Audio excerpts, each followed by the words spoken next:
Hi అండి, welcome to my show కోమలితో కబుర్లు. So ఎలా ఉన్నారు? ఫైన్, బాగానే ఉన్నానండి. బాగానే ఉన్నారా? హ్యాపీయా? ఈ న్యూ ఇయర్ నుంచి అందరూ హ్యాపీగా ఉండాలని కోరుకున్నాను. సో అందుకే నేను హ్యాపీగా ఉంటాను. సో ముందుగా క్వశ్చన్, న్యూ ఇయర్ అన్నారు కాబట్టి ఈ న్యూ ఇయర్లో ఏం రిజల్యూషన్ తీసుకున్నారు? ఈ న్యూ ఇయర్లో లైక్ కొంతమంది స్మోకింగ్ మానేయాలనుకుంటారు, కొంతమంది డ్రింకింగ్ మానేయాలంటారు, కొంతమంది వైఫ్ ఏదో కండిషన్ పెడుతుంది, ఇంకేవో చేంజెస్ అవ్వాలి అని ప్రతి ఇయర్లో మనం అనుకుంటూ ఉంటాం. సో మీరేమనుకున్నారు? ఈ ఇంటర్వ్యూలో క్వశ్చన్ అడిగితే ఆన్సర్ చెప్పకూడదు అనుకుంటున్నాను. మీరు ఇట్లా చేస్తారని ఏం తెలుసా, లాస్ట్ టైం మా వల్ల ఇంటర్వ్యూ తీసుకున్నప్పుడు సుధీర్ గారు ఇంటర్వ్యూ తీసుకున్నారు, గుర్తుంది కదా? ఇద్దరు కాంబినేషన్లో ప్రతి క్వశ్చన్కి తనే ఆన్సర్ చేశారు, మీరు ఏం ఆన్సర్ చేయలేదు. ఆ ఛాన్స్ మీకు ఇవ్వద్దని ఈసారి సపరేట్గా ఇంటర్వ్యూస్ ప్లాన్ చేసాం మేము. సో ఈ ఇంటర్వ్యూ ఎలా అంటే ఒక సెలబ్రిటీని బట్టి ప్రతి సెలబ్రిటీకి ఒక లెవెల్స్ లాగా పెట్టాం. సో బేస్డ్ ఆన్ యూ అంటే మిమ్మల్ని బట్టి ఒక రామ్ ప్రసాద్ గారికి అంటే మేము ఏమనుకున్నామంటే ఒక జనరల్ క్వశ్చన్స్, నెక్స్ట్ లెవెల్ వచ్చేసి social media, next level rapid fire, ఆ నెక్స్ట్ లెవెల్ కొంచెం ఫన్నీగా ఒక చిన్న రౌండ్. సో ఇలా సాఫీగా సాగిపోవాలి. మీరు ప్రతి దానికి ఇలా క్వశ్చన్కి టు ది పాయింట్ ఆన్సర్లా కాకుండా కొంచెం డీటెయిల్గా చెప్తే మన ఆడియన్స్కి కూడా ఏంటంటే రామ్ ప్రసాద్ గారు ఏంటి అని ఊరికి అలా అన్ని ఇంటర్వ్యూస్ చూస్తూ ఉంటారు కదా, అలా కాకుండా అసలు తను ఏంటి అనేది మొత్తం తెలియాలి, చూస్తే బుక్ లాగా ఉండాలి. Okay okay. So let us start with general questions. Okay, ఈ ఆటో రామ్ ప్రసాద్ అనే పేరు ఎక్కడి నుంచి వచ్చింది? దీనికి 2 రీజన్స్ ఉన్నాయండి.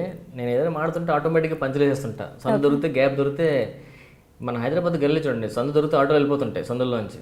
సో నేను కూడా అలాగే గ్యాప్ దొరికితే పంచులు వేస్తాను. సిచ్యువేషన్ సీరియస్ అవని అది నార్మల్ అవని గ్యాప్ దొరికితే పంచులు వేస్తాను అని చెప్పి జబర్దస్త్ అందరూ అనుకుంటారు. మా రోజా గారు పెట్టారు నాకు ఈ పేరు. ఆటోమేటిక్గా పంచులేస్తాను, రాజా ఆటో అన్న రోజా గారిని స్టార్ట్ అయింది. బయట అనేవారు, ఆ మాటను రోజా గారు స్టేజ్ మీద నాకు బిరుదు ఇవ్వడం జరిగింది. సో దాని నుంచి నన్ను అందరూ ఆటోమేటిక్ తీసి షార్ట్ కట్లో ఆటో రాంప్రసాద్. సో అందరు ఆటో రాంప్రసాద్ అలాగే గుర్తుపట్టేస్తున్నారు మిమ్మల్ని. కొంతమంది అయితే ఇంతకుముందు నేను ఆటో వేసుకున్నాను అని అంటున్నారు కూడా బయటకు వెళ్తుంటే. సీరియస్గా నేను ఇంతకుముందు కొత్త సికింద్రాబాద్ స్టేషన్ దిగిన తర్వాత ఆటో అంటే నేనే తిరిగాను సీరియస్గా. అంటే నన్ను పిలుస్తున్నారా, సరదా ఏడిపిస్తున్నారు. చాలా మంది ఆటో కూడా వచ్చాడు, ఆటో రాంప్రసాద్ అంటుంటారు. సో అలాగే స్టేషన్లో దిగిన తర్వాత చాలామంది నన్ను చూసి ఆటో అని పిలిచేవారు. సో అది ఫస్ట్లో గర్వంగా ఫీల్ అవ్వాలా, ఏంటి ఇలాగంటే ఫీల్ అవ్వాలి, తర్వాత అది మనకి ఇచ్చిన బిరుదు. సో దాన్ని ఎంజాయ్ చేస్తున్నాను అందరూ. అంటే నాకు తెలిసి అందరూ ఆటో నడిపి ఇలా ఈ స్టేజ్కి వచ్చి అనుకుంటున్నారు, ఎలాగనుకున్నా పర్లేదు. సో ఆ పేరు మాత్రం వచ్చింది కాబట్టి ఆటో వాళ్ళ నిజంగా నేను బండి లేనప్పుడు ఆటోలో తిరిగేవాడిని. సో నాకు ఆటో నుంచి మంచి ఎక్స్పీరియన్స్ ఉంది. కాలుకి పెద్ద యాక్సిడెంట్ అయింది బికాస్ ఆఫ్ ఆటో. ఏం జరిగింది ఏంటి?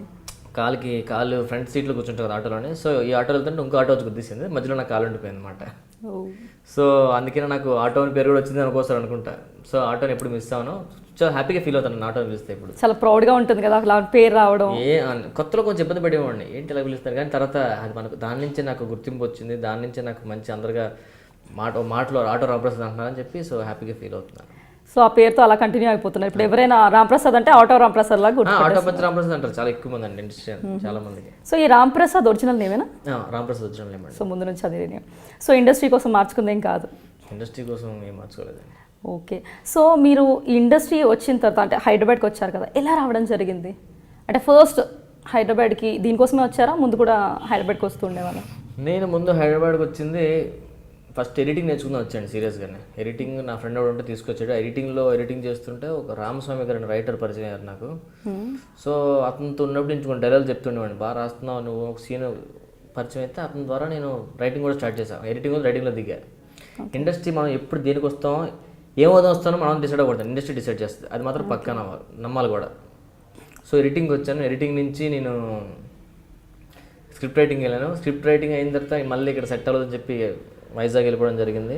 అక్కడ ఉండి మళ్ళీ రైటింగ్ కోసం నా ఫ్రెండ్ ప్రసన్న, నా రూమ్మేట్, తన ద్వారా నేను వెళ్ళిపోయిన వాడిని మళ్ళీ వాడు పిలిచాడు, జబర్దస్త్ షో స్టార్ట్ అవుతుందిరా, నువ్వు రాయి బాగా రాస్తావు కదా అంటే రాసి ఇక్కడికి వచ్చి మళ్ళీ రైటర్గా వచ్చాను. యాక్టింగ్ మీద ఇంట్రెస్ట్, నాకు చాలా ఇంట్రెస్ట్.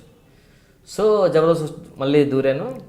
ఇప్పుడు యాక్టింగ్ వచ్చా. ఇప్పుడు 2 రైటింగ్ యాక్టింగ్ 2 కలిపి. అంటే హైదరాబాద్ రావడం, వైజాగ్ వెళ్ళడం, మళ్ళీ రావడం జరిగింది కదా, ఇది ఎంత గ్యాప్లో జరిగింది? ఎన్ని ఇయర్స్? ఒక 4 years. 4 years. ఒక 1.5 year ఇక్కడ ఉన్నా. ఓకే. మళ్ళీ అక్కడ వైజాగ్ వెళ్ళి ఇంకొక 1.5 year 2 years ఉన్నా. మళ్ళీ ఇక్కడికి వచ్చాను, ఇక్కడ కంటిన్యూ అయిపోయినా 4 years నుంచి. ఓకే. ఆ గ్యాప్లో ఏం చేశారు?